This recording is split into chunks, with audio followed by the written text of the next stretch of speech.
નમસ્કાર દર્શક મિત્રો, આપ જોઈ રહ્યા છો ગુજરાત 18 લાઈવ। હવે જોઈએ અગત્યના સમાચાર।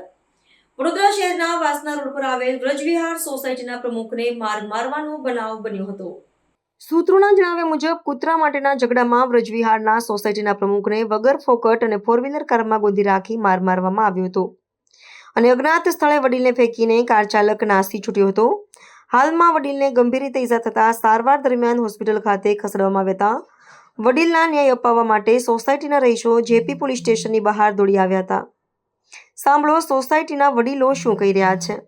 ગઈકાલ રાતે 24 કલાક પૂરા થયા છે। ગઈકાલ રાતે અમારા સોસાયટીના પ્રમુખને ડોગ લવરો દ્વારા ખૂબ જ ઢોર માર મારવામાં આવ્યો છે અને એ ઢોર માર મારવાને પ્રત્યે આજે અમે સોસાયટીવાળા એક નિયમ કર્યો છે કે બહારથી જે કૂતરાઓને ખાવાનું ખવડાવવા આવે છે, જે પણ એનજીઓ છે, એ ખાવાનું ખાલી ખીચડી અને પૌવા આપીને જતા રહે છે।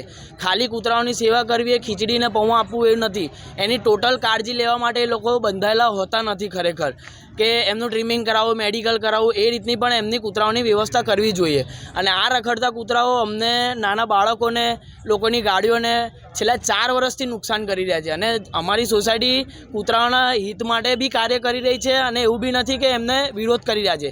પણ જે આજે કૃત્ય થયું છે પ્રકાશભાઈ જોડે અને આ જે ખવડાવવા આવે છે એમની જોડે વાતચીત કરવા પરથી જાણવા મળે છે કે આ લોકો પણ એમને મળેલા છે અને એમને બધું ખબર છે કે આ જે કાલે કૃત્ય થયેલું છે એના વિશે આ લોકો જાણે છે।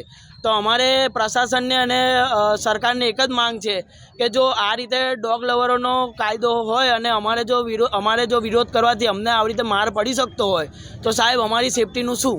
કોને માર પડ્યો? અમારા સોસાયટીના પ્રકાશભાઈ પ્રમુખ છે, પ્રકાશભાઈ પટેલ, એમને કાલે ગાડીમાંથી એમને કોઈ પણ વાતમાં ગોલ ફેરવીને એમને લઈ જવામાં આવ્યા છે અને ઢોર માર મારવામાં આવ્યો છે। 4 જણ મારવામાં આવે છે એવું તપાસ દરથી જાણવા મળે છે। સરકારના સહાયથી ને પોલીસના સહાયથી એક જણની પકડી પણ લેવામાં આવે છે। પણ હવે અમારી માંગ એ છે કે તમે આજુબાજુ જે પણ કૂતરાઓને ખાવાનું ખવડાવે છે તે મહેરબાની કરીને હવે અહીંયા ખાવાનું ખવડાવવા ના આવશો। અમે અમારા કૂતરાની કેર અમે જાતે જ કરી લઈશું। શું નામ આપ્યું? અમારું નામ છે શ્રેય પટેલ।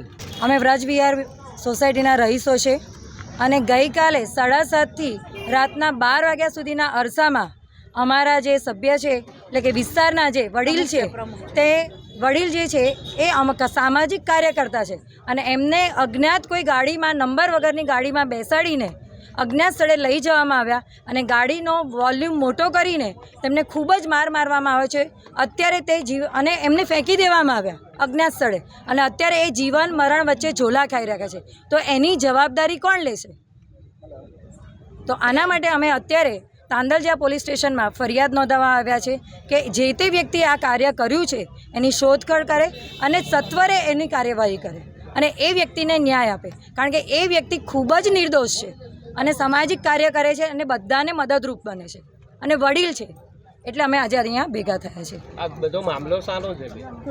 હવે કૂતરાની બાબતે થયો છે પણ પિક્ચર ક્લિયરમાં આવતું નથી। એનજીઓવાળા સાથે આ ઘર્ષણ થયેલું છે, એનજીઓ અને એક બીજા કોઈ રહીશ છે એની સાથેનું ઘર્ષણ છે પણ અને એનજીઓના નામ જોઈએ અને જે એનજીઓના માણસ આવ્યા છે અમારી સોસાયટીમાં ઘણા વર્ષોથી આવે છે, એમને ગુજરાતી પણ બોલતા નથી આવડતું અને ઘણા બધા નાના છોકરાઓને પણ કરડી ગયા છે, મહિલાઓને પણ કરડી ગયા છે। એટલે આ બધી પરિસ્થિતિ છે, તો એમાં સેફટી જ નથી રહી। રાત્રે તો નહીં તો 25 થી 30 કૂતરા હોય છે, તો રાત્રે કોઈ અજાણી વ્યક્તિ જતી હોય કે સોસાયટીનું કોઈ જતું હોય તો એ મરી જશે, તેની જવાબદારી કોણ લેશે? સરકાર લેશે કે કોઈ ખાનગી એનજીઓ લેશે? અને અત્યારે આમ તમે જીવદયાની પાછળ ઘણું બધું કરી રહ્યા છો, તો જે નોનવેજ ખાય છે એમાં જીવદયા નથી આવતી ભાઈ? અને મંદિર પાસે મૂકી જાય છે કૂતરાઓને નોનવેજ ખાવા આ માટે તો ન્યાય જોઈએ કે નહીં? તમે જીવદયાનો પ્રેમ રાખો તો જે નોનવેજ ખાતા હોય એને પણ એનજીઓમાં લઈ જાઓ। અમારી માંગણી એવી છે કે એ ભાઈને ન્યાય મળે અને જેણે પણ આ કૃત્ય કર્યું છે એને સખતમાં સખત સજા થાય એવી અમારી રજૂઆત છે।